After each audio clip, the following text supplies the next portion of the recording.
fermer les yeux et rêver.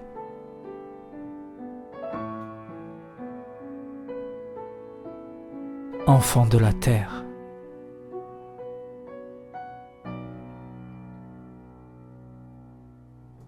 Dans un lointain passé, se promenait aux environs du bras d'Orion une grande bleue.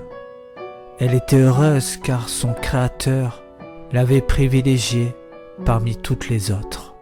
Elle qui tournoyait autour de la grande lumière, et dans ce bal sans fin, elle abritait la vie.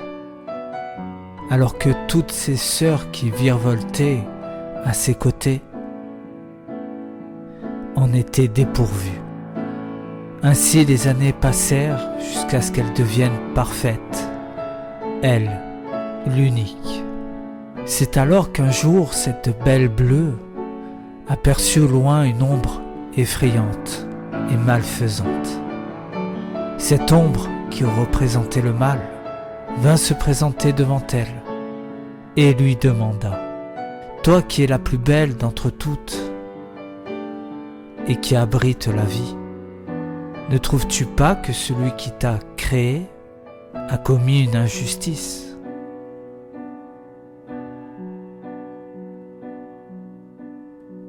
Oui, toi la favorisée, tandis que tes sœurs sont si impopulaires, dénuées de toute beauté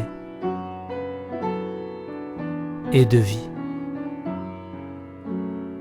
Alors la belle bleue lui répondit : « Ombre malfaisante, oui, le Créateur m'a favorisée, car il m'a choisi. Mais en connais-tu la raison ? Vois-tu, ombre malfaisante, il m'a choisi car ma sœur Mercurie était la plus frileuse d'entre nous. Alors elle se rapprocha de la grande lumière, et elle était heureuse si près d'elle.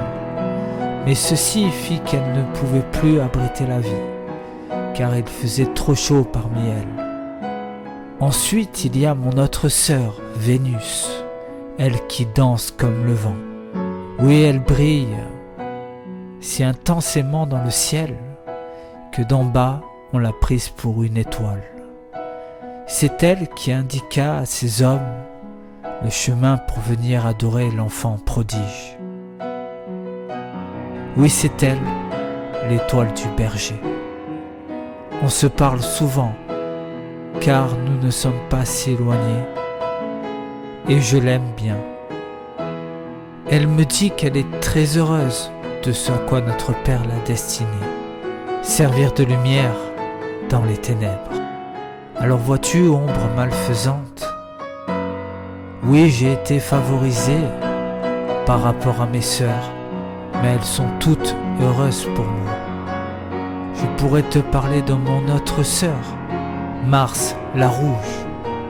Je la croise souvent lors de nos rotations annuelles, et l'on s'apprécie.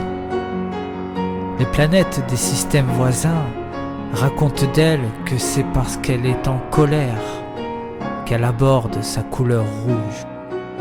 À vrai dire, elles disent cela parce qu'elles sont jalouses d'elle.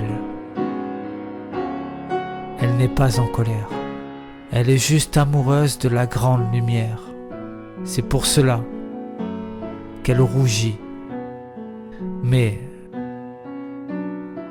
ceci est un secret. Elle a quand même fière allure, ma sœur revêtue de cette couleur que l'on reconnaîtrait entre mille. Oui, Mars, la rouge. Et puis je n'oublie pas mes grandes sœurs, les géantes gazeuses.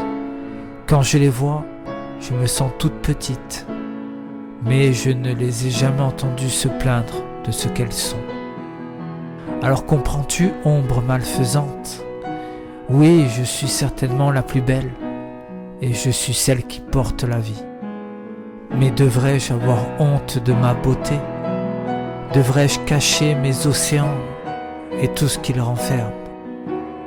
Pourtant, du plus petit des poissons jusqu'au plus grand des mammifères marins, tous m'honorent de leur présence. J'ai encore de grandes montagnes parmi les plus belles de la Voie lactée. Et c'est ici que mes aigles trouvent leur refuge et ouvrent leurs ailes en direction du désert. Tous mes paysages sont une œuvre d'art, et je renferme tellement d'amour en moi que mes entrailles bouillonnent quand je donne la vie. Car oui, je ne la refuse à personne. Alors comprends-tu, ombre malfaisante, que le Créateur m'a choisi, moi la belle bleue, car j'ai la capacité d'être celle que je suis, et que toutes mes sœurs ne l'avaient pas. Est-ce donc une injustice? Car toutes mes sœurs participent aussi à ce que la vie existe en moi. Dans un équilibre gravitationnel, je ne pourrais me passer d'elles, et sans elles, je n'existerais pas. Oui, notre Père m'a choisi entre toutes mes sœurs, moi qui suis l'arche de la vie. Je suis favorisé, et vous finalement qui écoutez, ne l'êtes-vous pas?